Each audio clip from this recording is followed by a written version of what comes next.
ఓం శ్రీ కల్కి అగస్తీసాయ నమో నమః. 50వ దినము 108 దినముల ఆత్మగాయత్రి సాధన చేసే శిష్యులకు శ్రీ సుడలయాండి ఈశ్వరుని అనుగ్రహ భాషణం. ఓం శ్రీ సుడలయాండీశ్వరాయ నమో నమః. ఈ లోకం జీవులచే నడుపబడుతున్నది. జీవులన్నీ ఆత్మశక్తులచే నడిపించబడుతున్నవి. ఆత్మలైతే అంతరిక్ష శక్తులచే నడిపించబడుతున్నవి. కావున మానవుల కదలికలు కూడా అంతరిక్ష శక్తుల చేతనే నడుస్తున్నవి అను సత్యాన్ని గ్రహించాలి. అంతరిక్ష శక్తులు అనగా అణువుల విభిన్నమైన శక్తులే. శ్రీ సుడలయాండి ఈశ్వరుడు అనేది కూడా ఒక విధమైన ఈశ్వర శక్తులే అయినను భిన్నమైన తత్వాన్ని కలిగి ఉండును. శ్రీ సుడలయాండి ఈశ్వరుడైన నేను జీవాణువుకు సన్నిహితమైన స్నేహితుడుగా వ్యవహరిస్తాను. నేను పంచభూత మూలకాలకు కూడా శక్తులను కురిపిస్తాను. అది ఏ విధంగా అనేది తెలుసుకొనండి. సుడలై అనేది మానవ దేహము నాశనమయ్యే ఒక శ్మశాన ప్రదేశము. అచట నృత్యము చేసే శివునిగా పరిగణించబడు ఒకానొక ఆత్మకణమే సుడలయాండి ఈశ్వరుడు. ఆత్మ అనేది కోటాను కోట్ల పాదరస కణములను కలిగి ఉండును. అయితే వాటి కార్యకలాపాలు మరియు వాటి తత్వమునకు అనుగుణముగా ఆత్మ కణముల స్థితి మార్పు చెందును. శ్రీ సుడలయాండి ఈశ్వర కణము 108 ఆ పాదరస ఆత్మగర్భస్థ బీజములను తనలో కలిగిన మహోన్నత అణువు. ప్రాణము శరీరాన్ని విడిచిపెట్టిన తర్వాతయే నా పని ఆరంభమగును. మానవ శిరస్సులో చెరపడి విడుదల పొందలేని స్థితిలో ఉండే ఆత్మగర్భ బీజములను ఆకర్షించుటయే నేను చేసే ఉన్నతమైన కార్యము. అంటే ట్రాప్డ్ సోల్ పార్టికల్స్ అవి విడుదల పొందలేక లోపలే ఉంటాయి కదా, అలాంటి స్థితిలో ఉన్న వాటిని ఆకర్షించి రిలీజ్ చేస్తారు. అదే నా పని అంటున్నారు స్వామి. వెలుపల కదులుతున్న శ్రీ సుడలయాండి ఈశ్వరుడు అనే ఆత్మకణము ఈశ్వర శక్తులకు సమమైనది. ఒక మనిషి తన జీవితాంతము ఎలా జీవిస్తున్నాడు అని గమనిస్తూ నేను తెలుసుకుంటాను. అంటే ఈయన వాచ్ చేస్తూ ఉంటారు. మనం ఎలా జీవిస్తున్నాం, మన జీవితం ఎలా గడుపుతున్నాము, ఏ విధంగా అనేది చూస్తూ లాస్ట్‌లో వస్తాడు మన దగ్గరికి ఈయన. అని గమనిస్తూ తెలుసుకుంటాను. జన్మ ఆఖరు సమయంలో మాత్రమే ఒక్కొక్క మానవుని ఆత్మలో సుడలయాండి ఈశ్వర కణముతో కలిసిపోయి పనిచేస్తాను. అంటే మన ఆత్మలో కూడా ఒక సుడలయాండి ఈశ్వర కణం ఉంటుంది. దాంతో కలిసిపోయి మన జన్మ ఆఖరు సమయంలో, అంటే మన జన్మ పూర్తయిపోతుంది. మొత్తం ఆయుస్సు పూర్తయిపోయాక ఆ లాస్ట్‌లో మన శరీరంలో ఉండే ఆ సుడలయాండి, మన ఆత్మలో ఉండే ఆ సుడలయాండి ఈశ్వర కణంతో ఈయన కలుస్తాడు.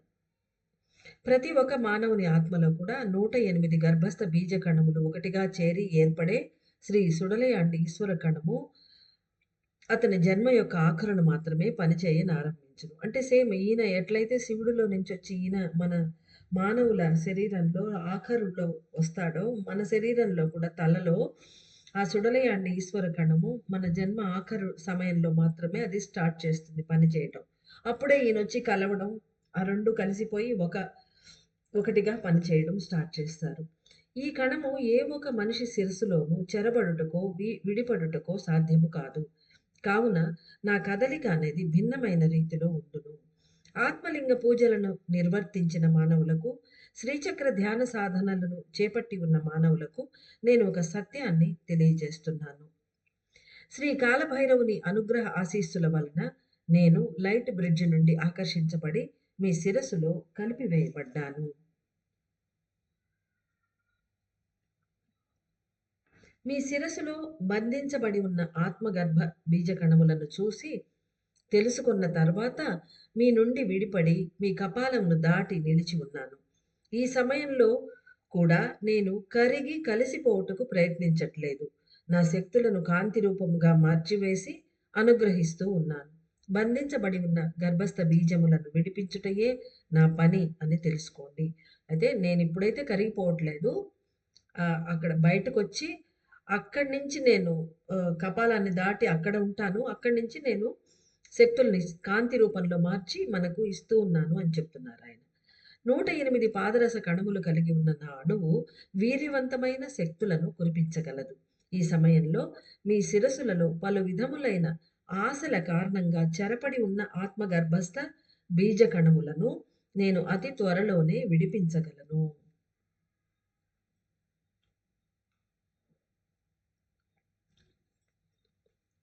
అంటే మనకు ఒక్కొక్క ఆశ కలిగినప్పుడు, కోరిక కలిగినప్పుడు, మనకొక అవసరం వచ్చినప్పుడు, మన ఆత్మ గర్భస్థ బీజ కణాలేవైతే ఉన్నాయో, ఆత్మలో ఉండే ఒక్కొక్క కణము, అవి ట్రాప్ అవుతుంది.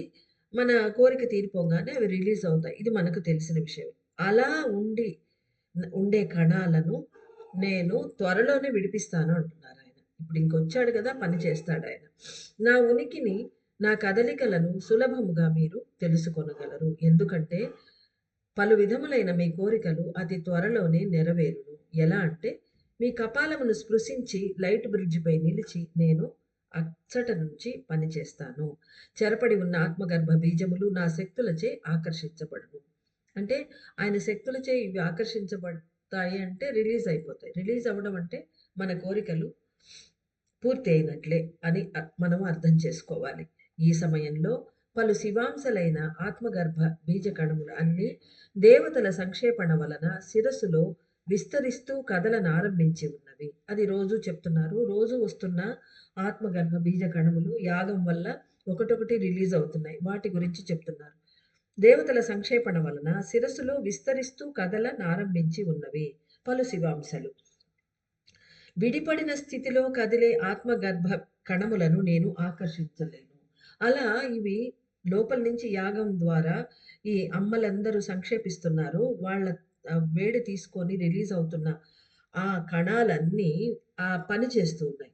వాటిని నేను ఆకర్షించలేను అంటున్నారు స్వామి. అంటే ట్రాప్డ్ సోల్ పార్టికల్స్‌ని మాత్రమే ఈయన విడుదల చేసే ఈయన పని. ఎందువలన? ఏ విధంగా నేను పనిచేస్తున్నాను అనేది తెలుసుకోవాలి. నాలో నిలిచి ఉన్న 108 పాదరస కణములు కూడా అతీతమైన అయస్కాంత శక్తులను కలిగినవే. అవి స్వచ్ఛమైన, అత్యున్నతమైన పాదరసముచే రూపొందిన ఉన్నత శక్తులను పరుచుకొని ఉండును. అంటే ఈయన కణంలో మొత్తం 108 పాదరస కణాలున్నాయి అని చెప్తున్నారు. అంటే నంబర్ జెప్పేశారు. ప్రతి కణంలో కూడా చాలా ఉన్నాయని మనం కొన్ని మెసేజుల్లో విన్నాము. ఇక్కడ నంబర్ గూడా తెలిసిపోయింది. 108 పాదరస కణాలు. ఇవన్నీ గూడా మహోన్నతమైన, అత్యుత్తమమైన పాదరస అన్ని కలిగిన కణాలు అని చెప్తున్నారు. అయస్కాంత శక్తి కలిగినవి. స్వచ్ఛమైన, అత్యున్నతమైన పాదరసముచే రూపొందిన ఉన్నత శక్తులను తమలో పరుచుకొని ఉండును. ఒక ఆత్మలో అనేకానేక పాదరస కణములు నిక్షిప్తమై ఉన్నప్పటికిని, అవి అన్నీ పరిపూర్ణమైన పాదరస స్వభావాన్ని కలిగి ఉండటం లేదు. ఒక ఒక ఆత్మ కణంలో ప్రతి ఆత్మ కణంలో అనేక పాదరస కణాలు ఉంటాయి. కాబట్టి ఒక ఆత్మలో అనేక పాదరస కణములు నిక్షిప్తమై ఉన్నప్పటికీ కూడా అవన్నీ పరిపూర్ణమైన పాదరస తత్వాన్ని కలిగి ఉండటం లేదు.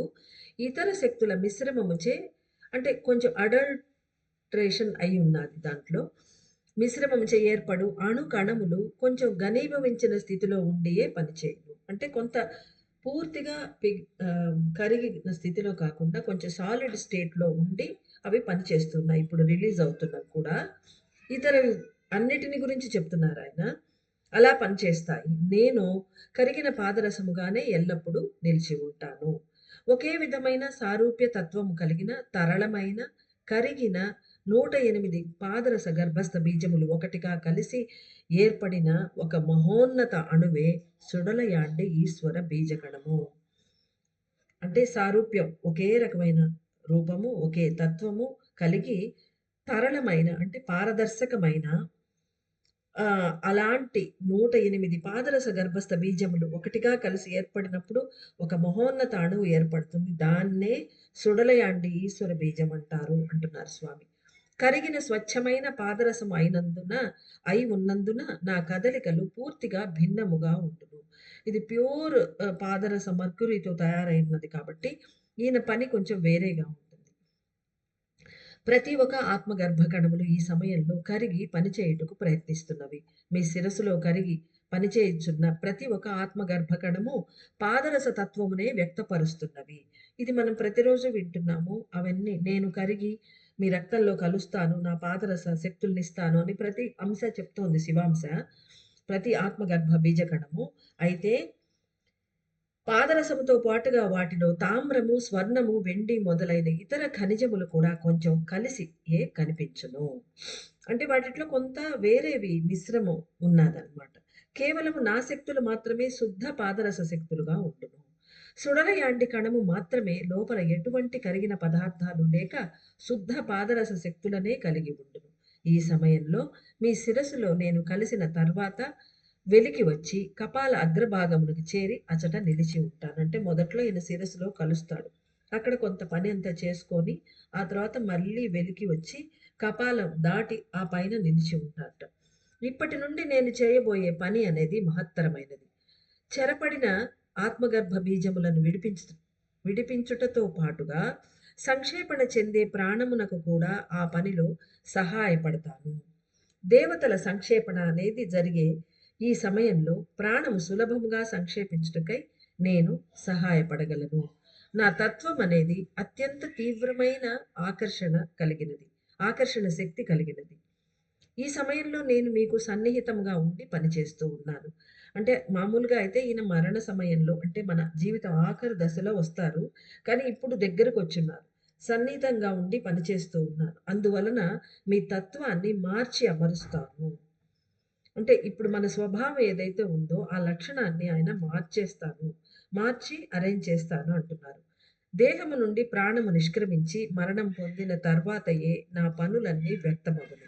అయితే ఈ సమయంలో సత్యయుగ వాసులుగా వికసిస్తున్న ఆత్మలకు వేరు విధమైన శక్తులను కురిపిస్తాను. భూమి ఆకర్షణ శక్తి నుండి ఆత్మగర్భ బీజములను రక్షించుటయే నా పని అయినను ఇప్పుడు మాత్రము అంతరిక్ష శక్తులను ఆకర్షించి శరీరానికి అందిస్తాను. నేను అంతరిక్ష శక్తులను ఆకర్షించి అందించుటకు గల కారణము కూడా తెలుసుకోవాలి.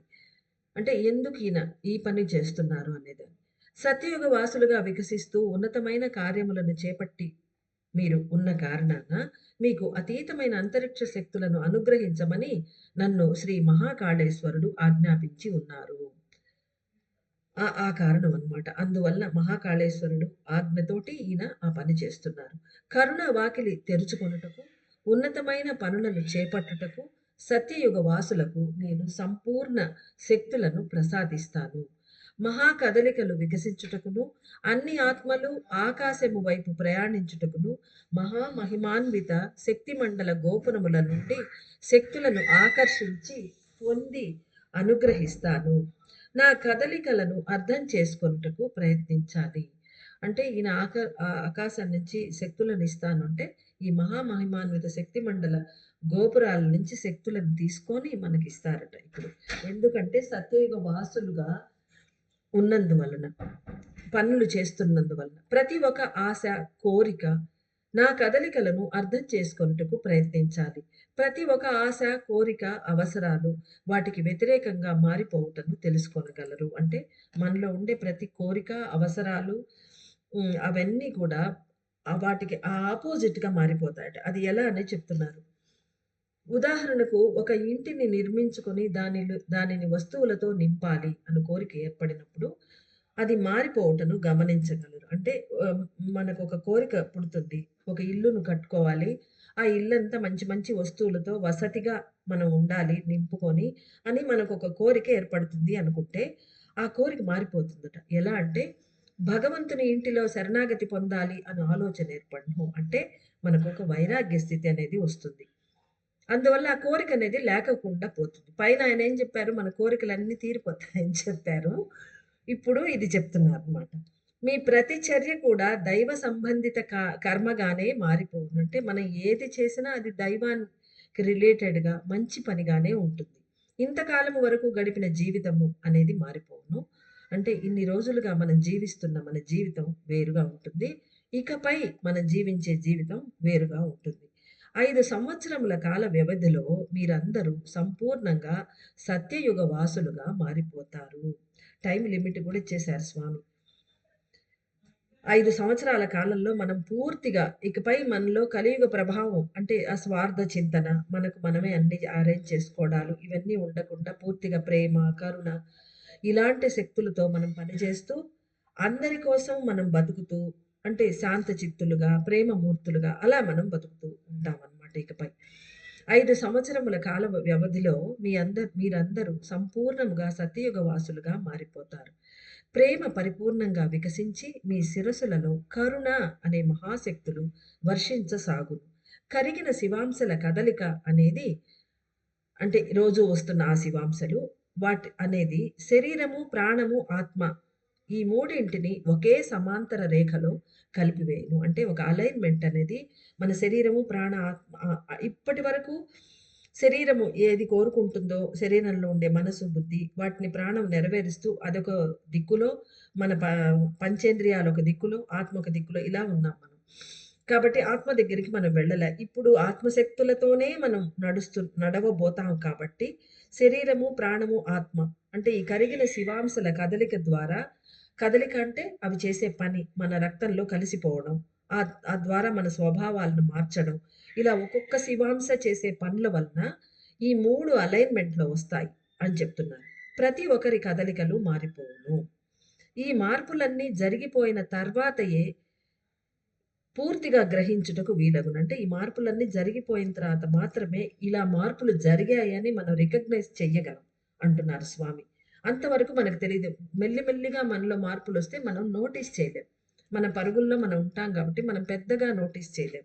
పూర్తయిపోయాక మాత్రమే మనము వీటిని అంటే కొంతకాలం పట్టాక మనం తెలుసుకోగలం. గ్రహించి ఉన్నత స్థితిని పొందండి. శ్రీ సుడలయాండి ఈశ్వరుని పరిపూర్ణమైన ఆశీస్సులు.